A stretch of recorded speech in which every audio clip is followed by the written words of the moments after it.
Hi everyone, welcome to this video tutorial by Simplilearn.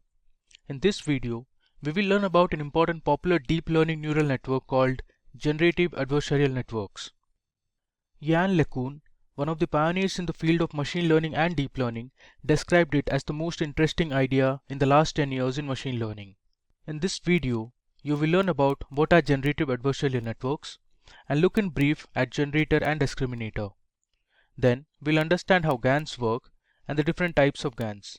Finally, we'll look at some of the applications of GANs. So let's begin. So what are generative adversarial networks? Generative adversarial networks or GANs, introduced in 2014 by Ian J. Goodfellow and co-authors, became very popular in the field of machine learning. GAN is an unsupervised learning task in machine learning. It consists of two models that automatically discover and learn the patterns in input data. The two models, called generator and discriminator, compete with each other to analyze, capture and copy the variations within a dataset. GANs can be used to generate new examples that possibly could have been drawn from the original dataset. In the image below, you can see that there is a database that has real 100 rupee notes. The generator, which is basically a neural network, generates fake 100 rupees notes. The discriminator network will identify if the notes are real or fake. Let us now understand in brief about what is a generator. A generator in GANs is a neural network that creates fake data to be trained on the discriminator. It learns to generate plausible data. The generated instances become negative training examples for the discriminator. It takes a fixed length random vector carrying noise as input and generates a sample. Now the main aim of the generator is to make the discriminator classify its output as real. The portion of the GAN that trains the generator includes a noisy input vector, the generator network, which transforms the random input into a data instance, a discriminator network which classifies the generated data, and a generator loss, which penalizes the generator for failing to halt the discriminator. The backpropagation method is used to adjust each weight in the right direction by calculating the weight's impact on the output. The backpropagation method is used to obtain gradients, and these gradients can help change the generator weights. Now, let us understand in brief what a discriminator is. A discriminator is a neural network model that identifies real data from the fake data generated by the generator. The discriminator's training data comes from two sources. The real data instances, such as real pictures of birds, humans, currency notes, etc., are used by the discriminator as positive samples during the training. The fake data instances created by the generator are used as negative examples during the training process. While training the discriminator, it connects with two loss functions. During discriminator training, the discriminator ignores the generator loss and just uses the discriminator loss. In the process of training the discriminator classifies both real data and fake data from the generator. The discriminator loss penalizes the discriminator for misclassifying a real data instance as fake or a fake data instance as real. Now moving ahead, let's understand how GANs work.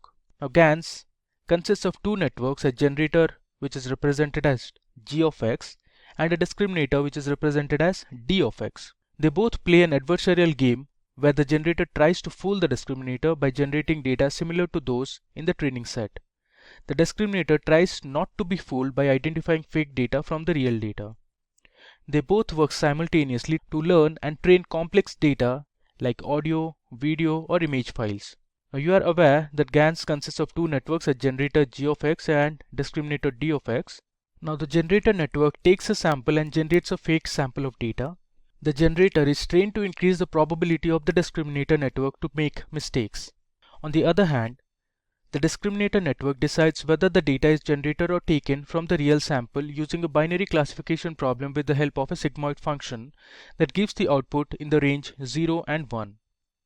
Here is an example of a generative adversarial network trying to identify if the 100 rupee notes are real or fake.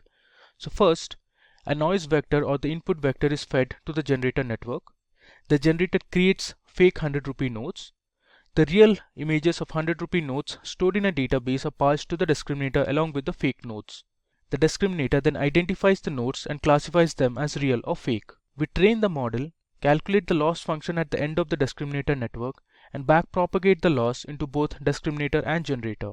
Now the mathematical equation of training a GAN can be represented as, you can see here. Now this is the equation and these are the parameters. Here G represents generator, D represents the discriminator. Now P data of X is the probability distribution of real data, P of Z is the distribution of generator, X is the sample of probability data of X, Z is the sample size from P of Z, D of X is the discriminator network, and G of Z is the generator network. Now the discriminator focuses to maximize the objective function such that D of X is close to 1 and Z of Z is close to 0. It simply means that the discriminator should identify all the images from the training set as real, that is 1, and all the generated images as fake, that is 0. The generator wants to minimize the objective function such that D of Z of Z is 1. This means that the generator tries to generate images that are classified as real, that is 1, by the discriminator network. Next, let's see the steps for training a neural network. So we have to first define the problem and collect the data. Then we'll choose the architecture of GAN. Now depending on your problem, choose how your GAN should look like. Then we need to train the discriminator on real data. Now that will help us predict them as real for n number of times. Next, you need to generate fake inputs for the generator. After that, you need to train the discriminator on fake data to predict the generator data as fake. Finally, train the generator on the output of discriminator. With the discriminator predictions available, train the generator to fool the discriminator. Let us now look at the different types of GANs. So first we have vanilla GANs. Now vanilla GANs have min-max optimization formula that we saw earlier, where the discriminator is a binary classifier and is using sigmoid cross entropy loss during optimization. In vanilla GANs, the generator and the discriminator are simple multi-layer perceptrons. The algorithm tries to optimize the mathematical equation using stochastic gradient descent. Up next, we have deep convolutional GANs or DC GANs. Now DC GANs support convolutional neural networks instead of vanilla neural networks at both discriminator and generator. They are more stable and generate higher quality images. The generator is a set of convolutional layers with fractional strided convolutions or transpose convolutions, so it unsamples the input image at every convolutional layer. The discriminator is a set of convolutional layers with strided convolutions, so it downsamples the input image at every convolutional layer. Moving ahead, the third type we have is conditional GANs or CGANs. Vanilla GANs can be extended into conditional models by using an extra label information to generate better results. In CGAN, an additional parameter called Y is added to the generator for generating the corresponding data. Labels are fed as input to the discriminator to help distinguish the real data from fake data generated. Finally, we have super resolution GANs. Now SR GANs use deep neural networks along with adversarial neural network to produce higher resolution images. Super resolution GANs generate a photorealistic high resolution image when given a low resolution image. Let's look at some of the important applications of GANs. So with the help of DC GANs, you can train images of cartoon characters for generating faces of anime characters and Pokemon characters as well. Next, GANs can be used on the images of humans to generate realistic faces. The faces that you see on your screens have been generated using GANs and do not exist in reality. Third application we have is GANs can be used to build realistic images from textual descriptions of objects like birds, humans, and other animals.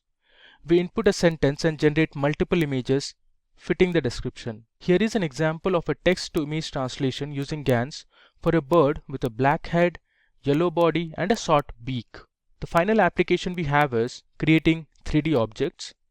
So GANs can generate 3D models using 2D pictures of objects from multiple perspectives. GANs are very popular in the gaming industry. GANs can help automate the task of creating 3D characters and backgrounds to give them a realistic feel. And that brings us to the end of this video on what are GANs. We hope this was helpful and informative. If you liked it, then please subscribe to our Simplilearn channel. Thank you for watching and keep learning. Hi there, if you like this video, subscribe to the Simplilearn YouTube channel and click here to watch similar videos. To nerd up and get certified, click here.